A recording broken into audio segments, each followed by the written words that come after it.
Sumardi, warga Kelurahan Sragen Wetan, Kabupaten Sragen, tertangkap warga sedang mencuri padi di sawah milik salah seorang petani. Suwardi nekat mencuri padi bukan untuk dijual, namun demi memenuhi kebutuhan makan keluarganya. Belakangan, Suwardi pun dibebaskan. Tak hanya itu, polisi bahkan memberinya bantuan sembako dan susu untuk anak bayinya.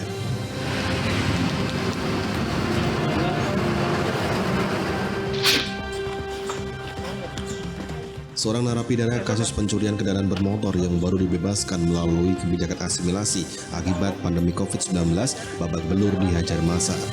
Sang napi asimilasi tersebut tertangkap basah melakukan pencurian kendaraan bermotor di Jalan Kiai Haji Ahmad Dahlan, Yogyakarta.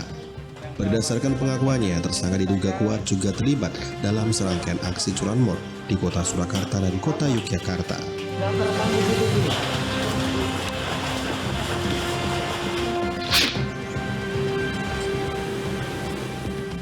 Seorang lelaki tergeletak di depan sebuah toko di Jalan Raya Kalimu, Kendal.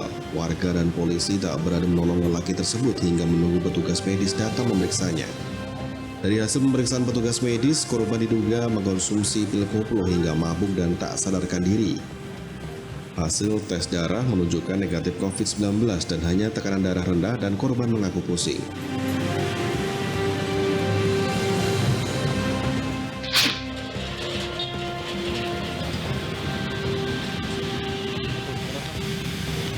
Bakal calon wali kota Surakarta dari Partai Demokrasi Indonesia Perjuangan Ahmad Purnomo akan mundur dari pencalonannya jika pemilihan kepala daerah berlangsung pada Desember tahun ini. Ia mengaku tak sampai hati jika harus berkompetisi menuju kursi Surakarta 1. Pasalnya, ia memperkirakan bulan Desember mendatang, penanganan COVID-19 masih memerlukan perhatian. Oleh karena itu, ia berpendapat anggaran pilkada lebih baik untuk penanganan COVID-19.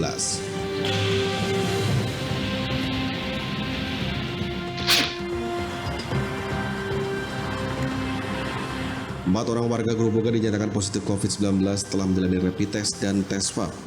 4 orang tersebut terpapar COVID-19 setelah pulang melakukan perjalanan dari Jakarta. Saat ini mereka menjalani perawatan di salah satu rumah sakit di Grobogan. Tim gugus tugas penanganan COVID-19 akan melakukan tracking dan rapid test terhadap orang yang sempat kontak dengan pasien.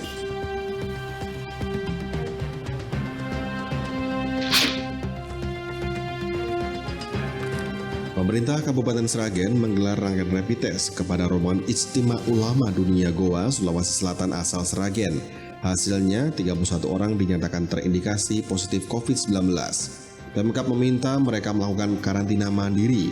Rencananya, mereka bakal ditempatkan di satu lokasi yang sama untuk mempermudah pengawasan.